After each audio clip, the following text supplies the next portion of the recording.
আজকে চাকনা তৈরি হচ্ছে খাসি ছাগলের ভুটিয়ে, দেখতে পাচ্ছেন।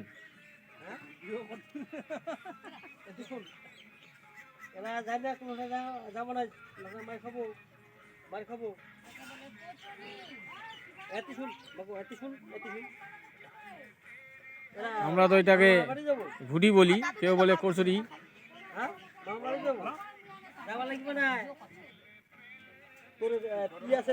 এই যে আমার দাদা এখানে দেখছেন, এই সকালবেলা মারে দিছে পেক,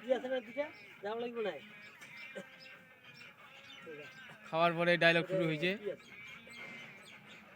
আর এদিকে আমার শালি আছে, এইগুলা রেডি করছে। তারপরে চাকনা তৈরি হবে কচুরি দিয়ে, যখন খাওয়া হবে আর কি।